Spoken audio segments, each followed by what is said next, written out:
দীর্ঘ ৩ দশকের বেশি সময় ধরে অভিনয় জগতের সঙ্গে যুক্ত অভিনেতা শামীম হোসেন, অথচ আজ তার জীবনের চিত্রটি বড়ই করুণ। গত ৩-৪ বছর ধরে মিডিয়ার সঙ্গে যোগাযোগ প্রায়ই বিচ্ছিন্ন বললেই চলে।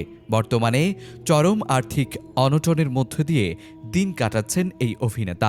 অভাবের তাড়নায় এবার তার পরিবারের ৫ সদস্যের মুখে খাবার তুলে দেওয়াই কঠিন হয়ে দাঁড়িয়েছে। সম্প্রতি এক সাক্ষাৎকারে নিজের অসহায়ত্বের কথা বলতে গিয়ে কান্নায় ভেঙে পড়েছেন তিনি।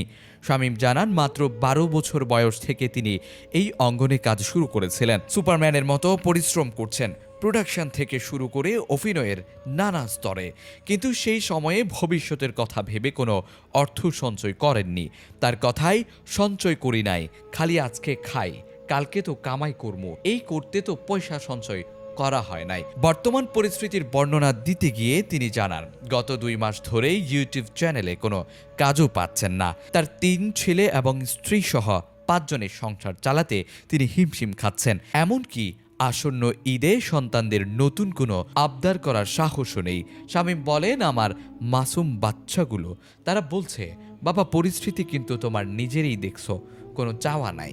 এত অভাবের মাঝেও অভিনেতা কারো কাছে আর্থিক সাহায্য ভিক্ষা চাইছেন না। তার একমাত্র আকুতি তাকে যেন কাজে ফেরানো হয়। তিনি বলেন, আমি কারো কাছে আর্থিক সাপোর্ট চাইবো না। আমি যদি হাত পাতি তাহলে আমার রবের কাছে আমি চাইবো।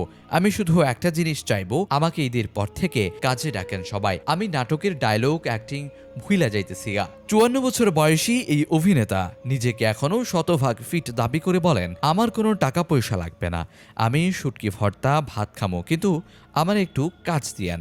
অভিনয় ছেড়ে অন্য পেশায় কেন যাচ্ছেন না, এমন প্রশ্নের জবাবে শামীম হোসেন বলেন, এই চেহারাটা এমন মার্কা মারা যে প্রফেশনটা চেঞ্জ করতে পারছি না। না পারমু অটোরিকশা চালাইতে, আমি করলে শিল্পী তো আরেকটা শিল্পী অপমান হবে, সেই কারণেই নিজে না খাইয়া রইছি, শিল্পীগো সম্মান বাছাইতে গিয়া।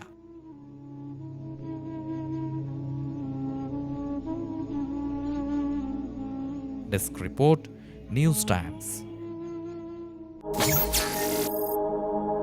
নিউজ টাইমস, সত্যের প্রত্যয়ে আমরা।